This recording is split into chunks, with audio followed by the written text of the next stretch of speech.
Alright, let's get this party started. I'm back again. I've got some interesting updates with George Floyd. And I've also got something that I've been saying for a while that's been confirmed, and it pisses me off. I'm going to go ahead and rush through this quickly as I can because I have, in that second part, I have two names I have been feverishly trying to remember, and I think I might be able to remember them. But we'll see. Yes, I do have a mark on my face on my right side. I don't know what that is. It's been distracting me. It's kind of rough. Like I said, I don't know. Every so often, something like that pops up on my face. I have not been in a fight, to my knowledge, unless I just beat myself up in my sleep. Anyway, the full coroner's reports came out right after the independent autopsy on George Floyd. You know, if you remember back Friday, I think it was, I mentioned the preliminary report, no signs of asphyxiation. Well, shortly after the independent autopsy came out, the full coroner's report came out. And it contradicted the preliminary reports that came out, and that asphyxiation was mentioned. They did mention, unlike let's start. The independent report said death was by asphyxiation. No drug test was performed. The full coroner's report, and I'm going to have a link comparing the two, but the full coroner's report came out and said there was asphyxiation, but he officially died of a heart attack. Toxicology came back, signs of recent methamphetamine, which is irrelevant, but they did mention he was on fentanyl, had that in his system.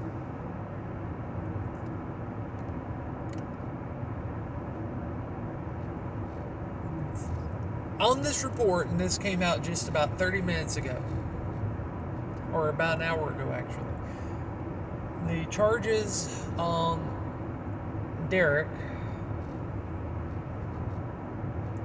the officer had his knee to the neck, have been bumped up to second-degree murder. The other three officers are now being charged for the first time with aiding and abetting second-degree murder. Some things to look for. This is unless they have some additional things that have not been released or I have not seen, this is a potentially ballsy move. Here's why. With the official death being ruled, even though they said it was homicide, but they added the footnote of this is not legal advice or anything else. Officially, he died of a heart attack.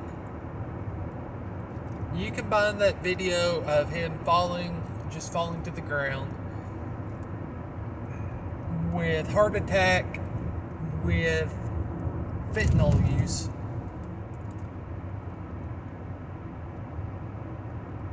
and a halfway decent defense attorney will absolutely go to have a field day trying to say that this is what really caused the death. It was the fentanyl.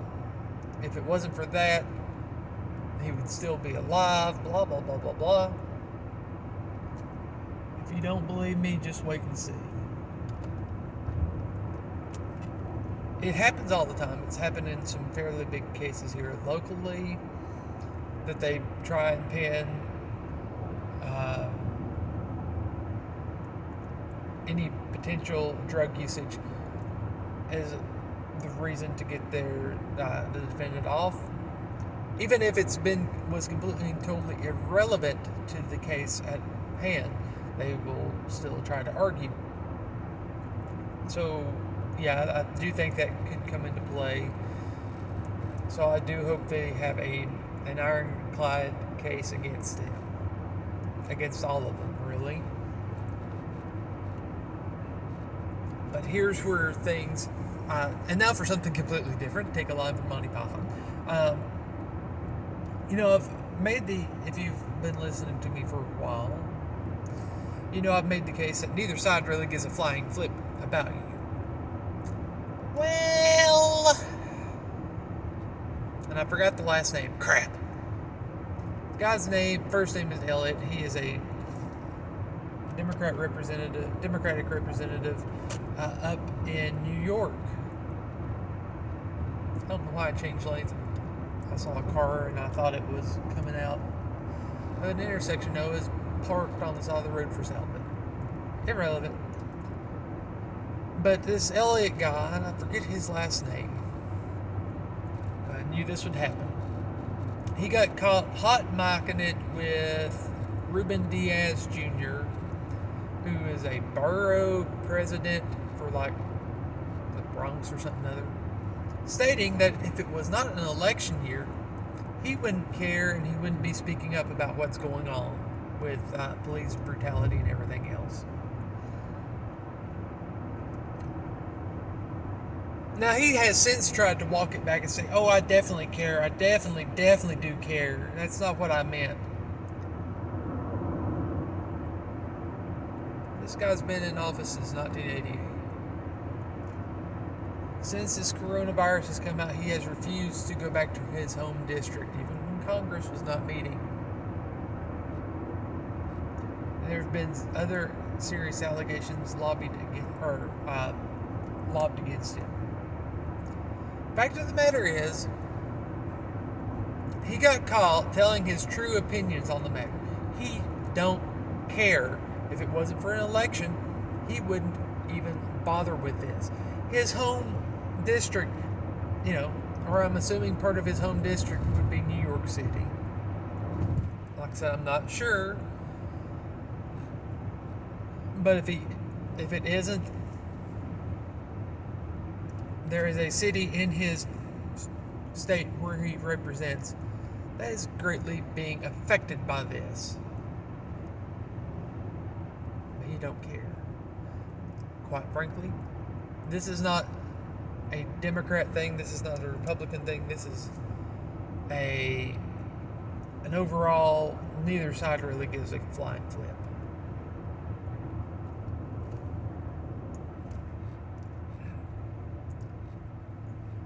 If you want, and I'm going to give you some suggestions on what to push for to make the changes necessary. 1, if you're an elected official, you need a term limit. You can make it 3 terms, 2 terms, 4 terms, whatever. After a certain point in time, you got to go. Next thing, elected officials, there should be something passed where elected officials cannot make exemptions for themselves. 3rd, when it comes to Congress, they should not get extra health, special health care like they do. And the retirement for life like they do. When they get out of office, any special perks goes out the window. And as far as I'm concerned, they should be paying into Social Security like everyone else. Some other things I think could be beneficial, on top of just your regular law enforcement and the criminal justice system getting a massive overhaul, is this. There are calls right now to demilitarize the police. I support that idea. There's something else I support in lieu of that, or even alongside that, is open up the door so we the people have access to those same items. Get rid of the Hughes Amendment. What is it? The Firearms Act of 68, I think it was. National Firearms Act of 34. The Sporterization Act or whatever, I think might have been under Daddy Bush.